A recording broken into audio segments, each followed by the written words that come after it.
to Go Local Live. I'm Ava Gaudette, and my next guest here in the Navigant Credit Union Broadcast Center is the Artistic Director for Mixed Magic Theater and the Exalt Choir. They are performing their 10th annual Greatness of Gospel concert on September 2nd and 3rd, and it's a really cool concept this year, and really excited to talk to Jonathan Pitts-Wiley. Jonathan, come on out. Hey. How are you? I'm doing well. Have a seat. Oh, thank you. We had to sit for this one because I'm a giant. he's a giant, and I'm a little small person. You're slightly smaller than I am. We couldn't fit in the same frame. Yeah. Tony, is this good? Just checking Yeah, in. you guys are good. Okay, cool. Excellent. So, Jonathan, thank you so much for being here. Thank you for inviting us. Yeah, of course. I saw the info about this concert, and then as I learned more, I love the idea of the whole thing. So tell us a little bit about Mixed Magic Theater, Sure. how it got started, how you got involved, because you are the artistic director for the Yeah. company.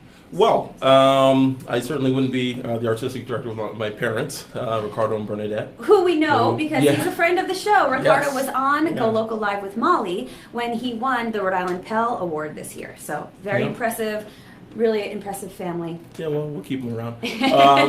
So my parents founded Mixed Magic Theater in 2000, and what we seek to do is create more literate and arts active communities through original work and sort of better known works and concerts and singing and all the sort of artistic things that you can do and perform. Mixed magic. Yeah, Get mixed it. magic. Yes. Magic is in the mix, diverse images and That's people on stage, diverse stories on stage. And so with the Exalt Choir, it was founded about 10 years ago, and its mission is to maintain the gospel music tradition in the United States.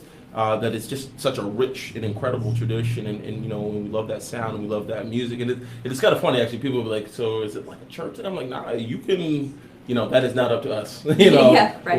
Whatever you believe or don't believe, that's up to other people. We just like the sound, and the joy that it brings people, the joy that it brings us to do it.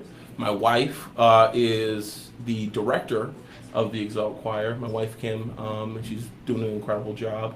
And this year it's she and Delbert Collins, who's of much acclaim around here, and does stuff with RPM and does stuff with Rose Weaver and Right.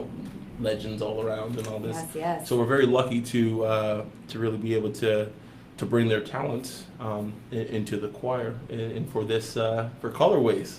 Colorways. So let's talk about this. So this is an annual concert that you guys do, and every year there's a different subtitle, as you call it. So Yeah. there's sort of like a concept or an inspiration. Right. And what is the inspiration behind this one? I think it's really cool. Well, the inspiration for this year is actually Chance the Rapper's album Coloring Book, which came, I guess it's technically a year ago or so. But I remember my wife and I were listening to it, and it's just, first of all, it's just very well done.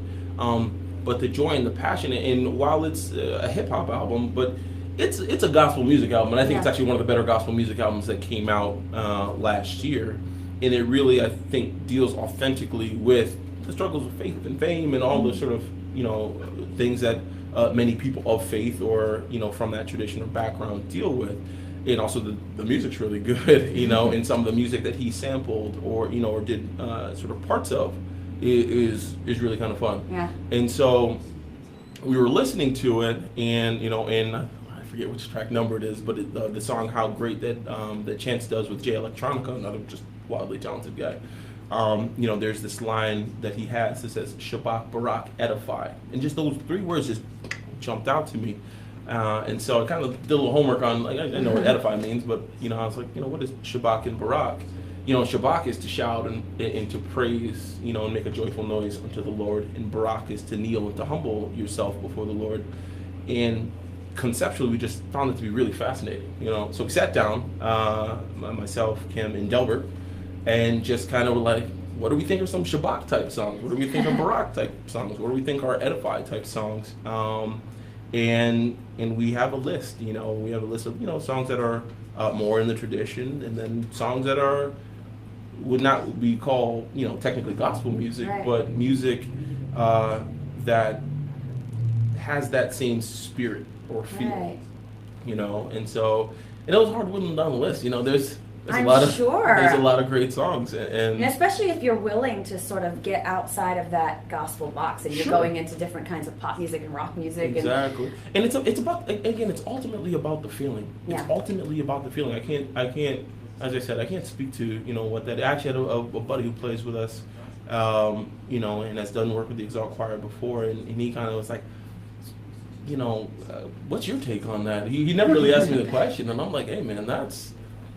I would hate for somebody to feel like, well, if I don't believe this, I can't be part of the Exalt Choir. Like, no, man, be a good person, sing well, and, and you'll be all right. Right. So it's been fun, and it's really rewarding. It's difficult. I mean, there's a lot of challenging music within and from without of the genre, and Are you guys doing your own arrangements, like on a tune that is just like a regular song? Are you kind of arranging some choral stuff, or? Well, a lot of time, it's like, well, what's a version that we like, and then we sort of kind of extrapolate from there. It's not a lot of like, completely new from whole cloth type of thing. Not that we're opposed to such things, but a lot of the time, you also got to understand that. You want to give people an opportunity to sing along too, especially with the music that we do and what we're trying to do and the feeling that we're trying to create. So there's I don't know that there's any like this is not how I understand this song to be at all. There's some good and pleasant wrangles. I mean, you're a musician, so there's some things that also it's like, oh, I see what they did there. Right. You know what I mean? So Totally. yeah. Well, I just love the whole vibe of everything that you guys do. I feel like there's this general feeling of we want to get people together. We want people to feel good. We want to do this to make people feel uplifted. Is that sort of a goal, a general goal, or is that something that you just sort of utilize in situations like this? Well, I mean, I think, whether it's the theater that we do or the music that we do or a combination of the two, one, you're trying to start conversations. You know what I mean? You're trying to start conversations, so that could be on sort of a fellowship type of level of just like being in a good and fun space with people and you're sharing that energy with, with some of the more difficult work, that we do. It's about the conversation. It's about, what is going on after the show. We have talkback. I mean, we joke, well, we've had more than a few talkbacks that were longer than the show. Oh, you know what I mean? I love it. Yeah, and so we try to create a space where you can do that. I think, too often, people hear the term like safe space and they think that it's a space where you can't be checked or you can't be held accountable or where like you don't deal with hard things. No, it's really about having a baseline of respect and wanting to improve and be better, and we're in this thing together, whether you like it or not. Like, so we really work to cultivate that and cultivate conversations and cultivate that good energy, because that's our duty as artists. Artists are civil servants. Yeah. They're public servants, So if you're not seeking to serve the public, if you're not seeking to do that kind of work and you're doing, I have no idea what you're doing, because it's too hard. It's too scary to do. It's too hard to do. But I mean, again, I'm sure that there are people who are just strictly driven by ego, and I'm not saying ego doesn't come into it at all for me. I'm trying to be awesome at what we do. Yeah, exactly. You know what I mean? Have to have Make no mistake, I'm trying to be tight. But if you stand in front of an audience of people. Because it takes you just like, I'm going to sing a song, and I think you're going to like it, so here you go. Like, that takes something. Of course. But if it starts and ends with that, I don't know what you're doing. My father, and the thing he says all the time, and I've heard all my life, is, I'm not in the theater business, I'm in the life-saving business. And he lives that way, he works that way, and that certainly is, something that that's in me, you know, and something, you know, my own kids, I hope that they understand that. I mean, you saw my kids run around the other day. I mean, and that's part of it too. Yeah. You know, in that sense of belonging and ownership, not just for adults, you know, but for children, you know. Definitely a good message to pass along to anyone, really. So you do work very closely with your family, you know. Yeah.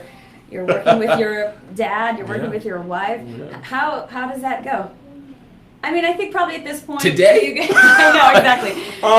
You have yeah. your good days and your Well, you know, it's challenging, and you know, you just try to find, you know, how to separate, you know, as much as you can. Professional with personal. Yeah. And you know, and sometimes that's just difficult, and you're just not going to be able to do it, and maybe even most of the time. But the only time it gets hard is when you get to like, why are we doing this? You know, and you got to get, you know, back on track with understanding, you know, the goal and the purpose. I met my wife at the theater. You know what I mean? So like, Amazing. for us doing shows, you know, we're not making millions of dollars off it yet. That's right. Yeah, but you know, so you know, we do this because we enjoy it. You know, and again, we want to be good at it. And make no mistake, I'm not into the whole starving artist thing. You know, people need to get off of that. Again, artists are civil servants and should be compensated accordingly. But the thing that drives you to go sort of further, to keep trying with it, is, you just, is that love? You know, I love to see my wife work. You know, I remember the first time, because you know, I met my wife, it's almost 10 years ago now, and you know, she was very quickly pressed into service to be the music director for the Greatness of Gospel concert. You know, my dad he was the artistic director at the time, and he was just like, you should do it, and that's how it happened. And I mean, the first time I saw what she had accomplished with this group of people, I almost started crying. I'm not like, you know, I'll admit, you know, I'm not much of a crier, but like, I remember being up, I was in the booth, and I was just like, because I was just stunned by it. Yeah. You know, and I think that one of her great gifts, and the gifts of the choir in general, is that it is not a manufactured joy. Yeah. When you see them up there working and smiling and enjoying what they do, it's real. Yeah. And it's a palpable thing, you know? And that's the kind of energy you gotta try to feed into and surround yourself with as much as possible, you know?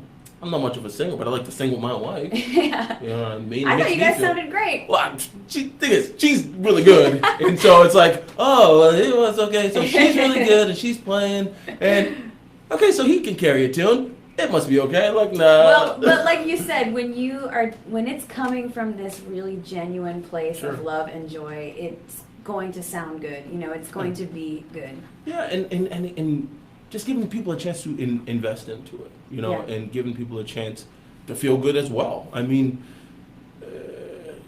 it's hard to feel good sometimes, you know, especially and with it can be things challenging. that are going on in the world that are really upsetting, and you know, the arts become very important for people. It's an escape and and an outlet and life giving. You know, I would want a person to feel energized after, you know, seeing the work that we do, and you know, go energize somebody else, even in just the small and decent ways, the little things, man. You know, absolutely. I don't know if we're gonna change the world, but if you change a world, that makes a difference. You know, and sometimes my dad jokes, you know, you have to, nonprofit 501c3, so you're writing rants a lot, and sometimes one of the questions is like, so how many people do you think you'll like affect with this? And it's always like a funny question, because you want to be like, is one too few? Like, if I changed one person's life, is that like not enough? It's like no, it needs to be 13. Like, you know, like, I don't know, but so, you know, we just try to sort of do it one at a time, I guess, or you know. Well, I don't know. I'm in for this. So I think what you guys are doing sounds amazing. We know what's happening next with the Exalt Choir. We have Colorways happening September 2nd and 3rd at your really awesome spot in Pawtucket, an amphitheater outdoors. Enjoy the, you know, last beautiful weather Yeah. here before Yeah, it gets yeah. sold. Jonathan, thank you so much for being here. Thank you. This You was can really enjoyable. check out more about Mixed Magic Theater at mmtri.com.